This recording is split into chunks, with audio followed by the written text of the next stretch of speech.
لا حول ولا قوة إلا بالله. بسم الله الرحمن الرحيم. الحمد لله نحمده ونستعينه ونستغفره ونؤمن به ونتوكل عليه ونعوذ بالله من شرور أنفسنا ومن سيئات أعمالنا. من يهده الله فلا مضل له ومن يضلله فلا هادي له. ونشهد أن لا إله إلا الله وحده لا شريك له ونشهد أن سيدنا وسندنا وحبيبنا ومولانا محمدا عبده ورسوله صلی اللہ علیہ وعلى آلہ وأصحابہ وبارک وسلم تسلیما کثیرا کثیرا. اما بعد فقد قال اللہ تبارک وتعالی فی القرآن المجید والفرقان الحمید. اعوذ باللہ من الشیطان الرجیم. بسم اللہ الرحمن الرحیم. یا ایہا الذین آمنوا کتب علیکم الصیام کما کتب علی الذین من قبلکم لعلکم تتقون. صدق اللہ العلی العظیم. قال النبی صلی اللہ علیہ وسلم الصوم جنۃ او کما قال علیہ الصلاۃ والسلام. معزز ناظرین کرام، السلام علیکم ورحمۃ اللہ وبرکاتہ. گزشتہ درس کے اندر بندے نے آپ کی خدمت میں رمضان المبارک کی عظیم الشان عبادت روزے کے تعلق سے چند ضروری مسائل پیش کیے تھے. آج پھر آپ کی خدمت میں روزے ہی کے تعلق سے چند ضروری مسائل پیش کرنے کا ارادہ ہے. باری تعالیٰ سے دعا ہے کہ اللہ تعالیٰ میرے لیے اس کو آسان فرمائے اور صحیح نیت کے ساتھ صحیح مسائل آپ کی خدمت میں پیش کرنے کی سعادت نصیب فرمائے. روزہ اللہ تعالیٰ کی بہت ہی عظیم الشان عبادت ہے. اس کے جتنے فضائل کو بیان کیا جائے کم ہیں. سیدنا محمد رسول اللہ صلی اللہ تعالیٰ علیہ وسلم نے ارشاد فرمایا الصوم جنۃ، کہ روزہ ڈھال ہے.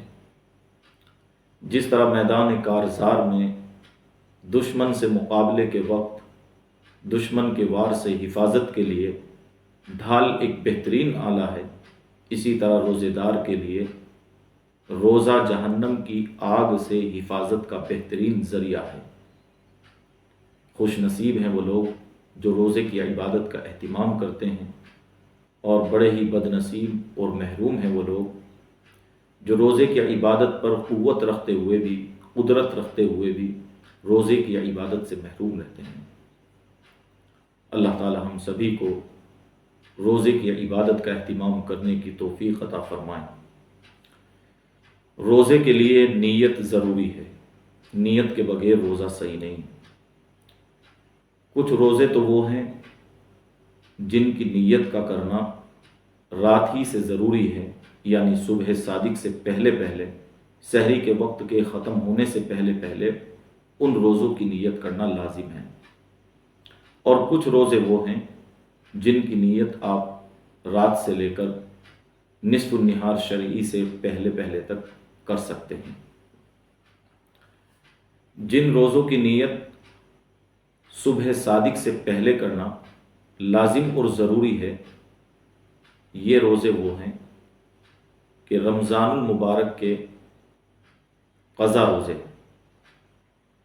رمضان شریف میں روزے کا اہتمام نہیں کر سکے، بعد میں جب آپ ان کی قضا کریں گے تو پھر ان کی نیت صبح صادق سے پہلے کرنا یہ لازم اور ضروری ہوگا. تو رمضان شریف کے قضا روزے ان کی نیت بھی صبح صادق سے پہلے کرنا ضروری ہے. اسی طریقے سے کفارے کے جو روزے ہوتے ہیں، اور کفارے کا مطلب یہ ہے کہ آپ نے رمضان شریف کا روزہ جان بوجھ کر بغیر کسی معقول عذر کے توڑ دیا، تو اس روزے کی قضا کے ساتھ ساتھ کفارہ بھی لازم ہوگا. اور کفارے میں 60 روزے مسلسل رکھنا یہ لازم ہوتا ہے. تو یہ کفارے کے روزے بھی وہ روزے ہیں جن کی نیت صبح صادق سے پہلے پہلے کرنا لازم ہوتا ہے. اسی طریقے سے نظر غیر معین، یعنی آپ نے منت مانی کہ میرا فلاں کام ہو جائے تو میں 3 روزے رکھوں گا، 5 روزے رکھوں گا، لیکن آپ نے ان روزوں کے لیے دن تاریخ متعین نہیں کیا، تو یہ نظر غیر معین ہے. یہ بھی وہ روزے ہیں جن کی نیت آپ کو صبح صادق سے پہلے کرنا ضروری ہوگا۔ اسی طریقے سے وہ نفل روزہ جو آپ نے رکھنے کے بعد توڑ دیا، اب چونکہ اس کی قضا لازم ہو گئی ہے، تو اس روزے کی نیت بھی رات ہی سے کرنا، یعنی صبح صادق سے سحری کے وقت کے ختم ہونے سے پہلے پہلے کرنا، یہ لازم اور ضروری ہوگا۔ اگر آپ نے ان روزوں کی نیت صبح صادق سے پہلے نہیں کی ہے اور صبح صادق کے بعد آپ ان کی نیت کر رہے ہیں، تو پھر یہ روزے عام نفلی روزے بن جائیں گے اور نفل روزوں کا آپ کو ثواب ملے گا، لیکن ان روزوں کو دوبارہ رکھنا پڑے گا۔ وہ روزے جن کی نیت رات سے لے کر کے نصف النہار شرعی سے پہلے تک کی جا سکتی ہے، وہ رمضان شریف کے روزے ہیں، اور اسی طریقے سے نفلی روزے ہیں، اسی طریقے سے نظر معین کے روزے ہیں کہ آپ نے منت مانی کہ میرا فلاں کام ہو جائے تو میں فلاں تاریخ میں اور فلاں دن میں جو ہے وہ روزے کا اہتمام کروں گا۔ تو یہ وہ روزے ہیں جن کی نیت آپ رات سے لے کر نصف النہار شرعی سے پہلے پہلے تک کر سکتے ہیں، اس کی گنجائش ہے۔ نیت کے مسائل کے بعد سحری کے تعلق سے بھی یہ سمجھ لینا چاہیے کہ روزے کے لیے سحری کرنا یہ سنت ہے اور ثواب کی چیز ہے۔ سیدنا محمد رسول اللہ صلی اللہ تعالی علیہ وسلم نے ارشاد فرمایا کہ سحری کیا کرو، اس لیے کہ سحری کے کھانے میں برکت ہے۔ تو سحری کا کھانا، سحری کا کرنا یہ سنت ہے۔ اس سے یہ بات سمجھ میں آ گئی کہ اگر کسی نے سحری نہیں کی، سحری کا کھانا نہیں کھایا، تو سحری کے بغیر بھی روزہ صحیح ہو جاتا ہے، اس لیے کہ سحری کرنا، سحری کا کھانا یہ روزے کے لیے ضروری نہیں ہے، جیسے روزے کے لیے نیت کا کرنا ضروری ہے۔ اب ایک بات یہ ہے کہ سحری کا وقت کون سا ہے، تو اس کو بھی سمجھ لینا چاہیے کہ رات کے 6 حصے کر لیں۔ مثلا سورج کے ڈوبنے سے لے کر صبح صادق تک یہ رات کا وقت ہے، تو اس کے 6 حصے کر لیں۔ مثلا یہ وقت 12 گھنٹے بیٹھ رہا ہے، تو 12 کو جب ہم 6 جگہ تقسیم کریں گے تو وہ 2 گھنٹے بیٹھیں گے۔ تو اخیر کا جو حصہ ہوتا ہے، چھٹا حصہ رات کا، یعنی اخیر کے جو 2 گھنٹے ہیں ان میں سحری کرنا چاہیے۔ پھر سحری کا کرنا ان 2 گھنٹوں میں بھی اس وقت زیادہ ثواب کی بات ہے جبکہ سحری کے وقت کے ختم ہونے سے پہلے پہلے اور کچھ دیر پہلے آپ اپنی سحری کرنے سے فارغ ہو جائیں، یعنی ان 2 گھنٹوں میں بھی اخیر میں سحری کرنا افضل اور زیادہ ثواب کی بات ہے۔ لیکن اتنی تاخیر کرنا جس سے یہ شک ہو جائے کہ صبح صادق طلوع ہو چکی ہے، تو یہ مکروہ ہے۔ اس لیے صبح صادق سے اتنی دیر پہلے آپ فارغ ہو جائیں سحری کر کے کہ جس سے آپ اس شک میں مبتلا نہ ہوں۔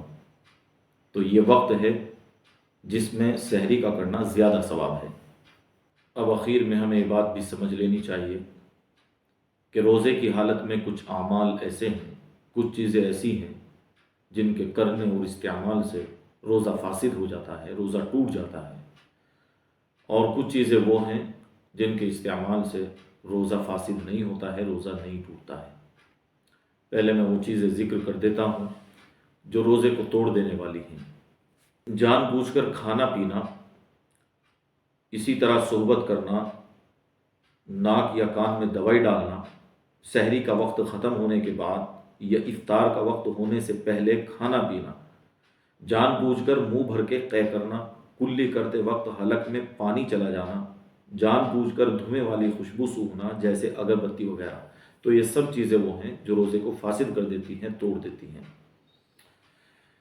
کان کے اندر پانی کے چلے جانے میں کوئی حرج نہیں ہے، یعنی کان کے اندر اگر پانی چلا گیا ہے تو اس سے روزہ فاسد نہیں ہوتا ہے، لیکن اس میں تیل یا دوائی ڈالنا روزے کو فاسد کر دیتا ہے، یعنی کان کے اندر دوائی ڈالنا، اسی طریقے سے تیل ڈالنا، یہ روزے کو توڑ دیتا ہے۔ روزے میں منجن کرنا مکروہ ہے، یعنی روزے کی حالت میں منجن کرنے سے، پیسٹ استعمال کرنے سے روزہ فاسد نہیں ہوتا ہے، لیکن مکروہ ہو جاتا ہے۔ ہاں، اگر منجن کے ذرات، پیسٹ کے ذرات حلق کے نیچے چلے گئے، حلق کے اندر چلے گئے، تو اس سے روزہ فاسد ہو جائے گا، روزہ ٹوٹ جائے گا۔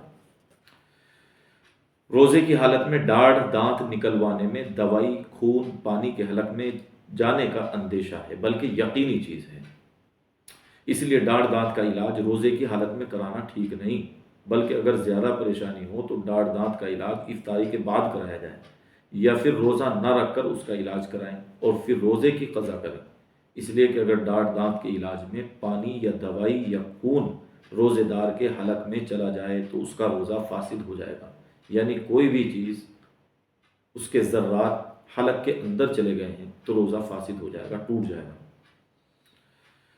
اگر روزے دار آدمی سحری میں دلباغ، سفل اور تمباکو کو منہ میں رکھ کر سو گیا اور سحری کی بندش پر اس کو تھوکا نہیں، نہ کلی کی، بلکہ اذان کے بعد کسی وقت آنکھ کھلی تو روزہ نہیں ہوا، اس کی قضا لازم ہے۔ وکس یا اور کوئی دوائی پانی میں ڈال کر اس کا بھپارا لینے سے روزہ ٹوٹ جائے گا اور اس کی قضا لازم ہوگی، اس لیے کہ دوائی کے ذرات اندر چلے گئے ہیں اور حلق کے اندر داخل ہو گئے ہیں، اس لیے اس کا روزہ فاسد ہو جاتا ہے۔ روزے کی حالت میں انیما یعنی حقنہ کرانے سے روزہ فاسد ہو جاتا ہے۔ انیما اور حقنہ یہ ہے کہ جب مریض کو بڑا استنجا نہیں ہوتا تو استنجا کے راستے سے کوئی چیز اور دوائی معدے تک پہنچائی جاتی ہے، اس سے روزہ ٹوٹ جائے گا اور قضا لازم ہوگی۔ روزے دار کو اگر روزہ یاد ہو اور غسل یا وضو کرتے ہوئے کلی کرتے وقت حلق میں پانی چلا جائے تو یہ بھول نہیں ہے، بلکہ یہ خطا اور غلطی ہے، اس سے روزہ ٹوٹ جائے گا اور قضا لازم ہوگی۔ لیکن اگر روزہ ہی یاد نہیں تھا اور ایسا ہو گیا تو یہ بھول ہے، صورت میں روزہ باقی رہے گا، روزہ نہیں ٹوٹے گا۔ مسواک کرنا روزے دار کے لیے بھی مسنون ہے، چاہے اس کی کڑواہٹ بھی حلق میں محسوس ہو۔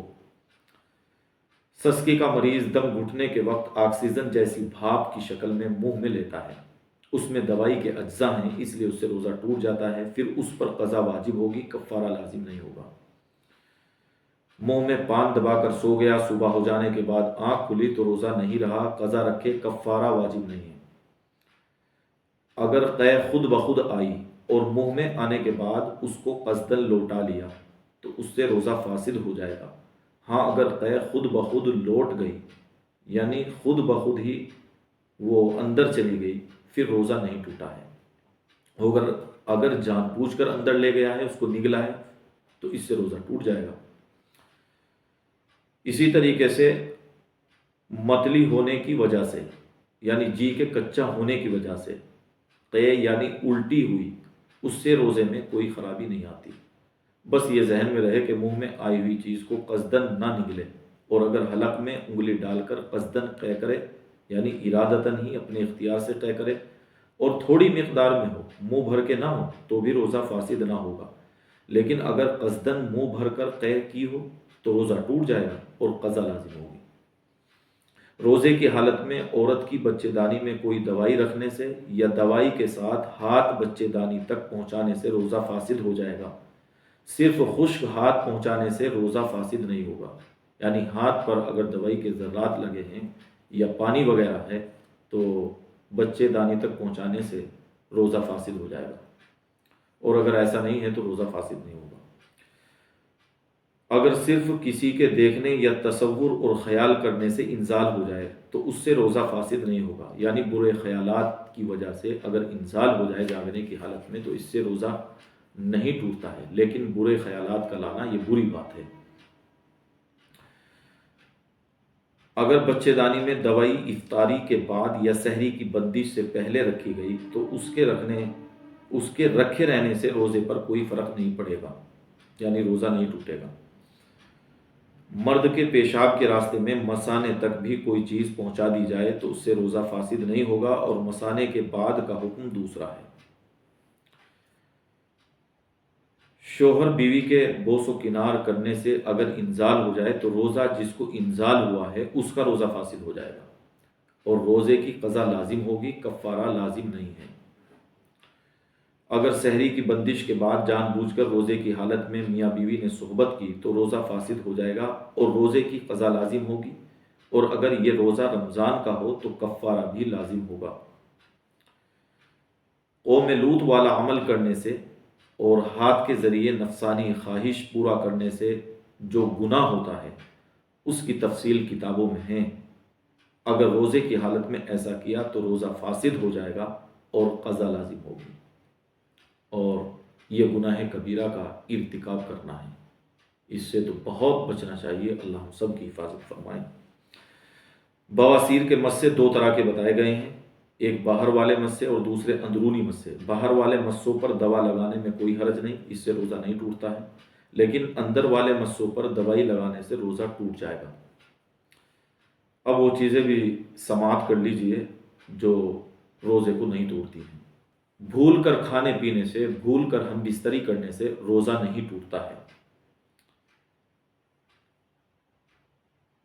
ڈائلیسس کا عمل، جس کے ذریعے مریض کے خون اور گردوں کی صفائی ہوتی ہے، بہتر یہ ہے کہ یہ عمل روزے کی حالت میں نہ کرایا جائے، لیکن اگر روزے کی حالت میں ڈائلیسس کرایا جائے تو روزہ فاسد نہیں ہوگا، کیونکہ اس میں کوئی چیز دماغ یا معدے تک منفذ اصلی یعنی اصل راستے کے ذریعے نہیں پہنچی، بلکہ وہ واسطے کے ذریعے پہنچی ہے، اس لیے اس سے روزہ نہیں ٹوٹے گا۔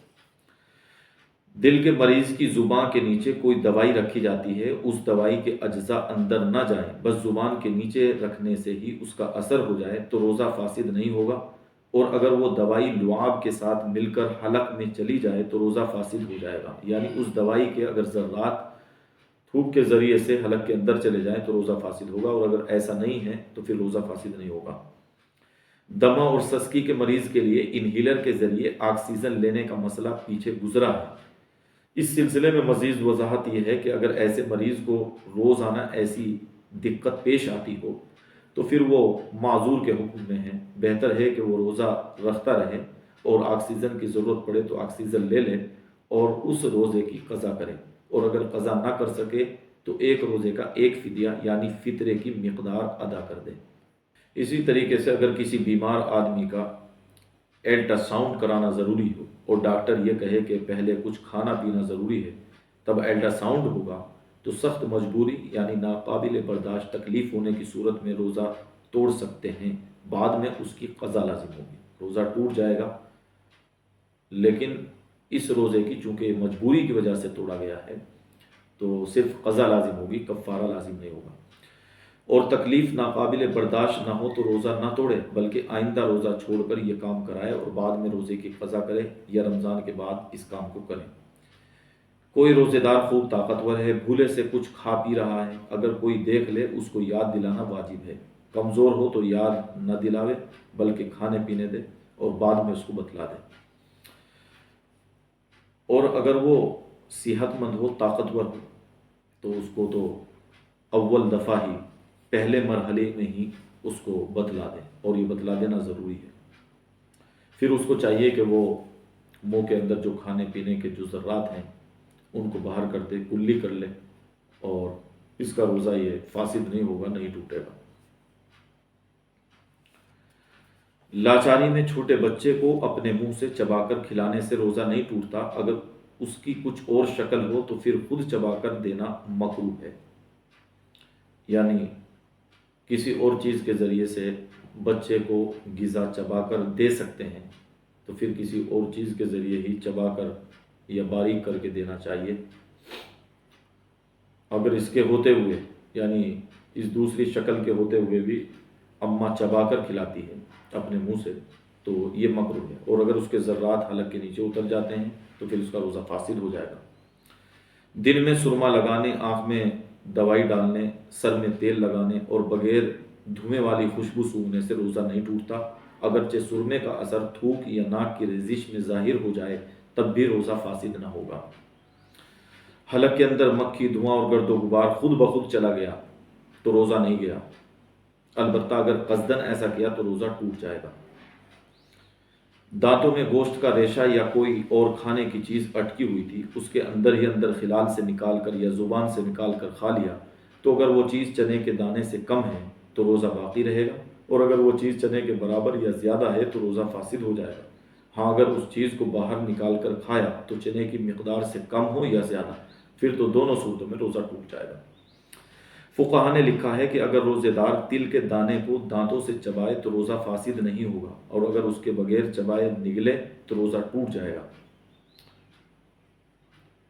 تھوک، بلغم اور ناک کی ریزش کو نگلنے سے روزہ نہیں ٹوٹتا چاہے جتنا ہو، مگر منہ میں تھوک اکٹھا کر کے نگلنا مکروہ ہے، اور اگر تھوکنے کے بعد باہر سے اس کو اندر داخل کریں تو اس سے روزہ فاسد ہو جائے گا، چاہے وہ کم ہو یا کوئی بھی شکل ہو، اس سے روزہ ٹوٹ جائے گا۔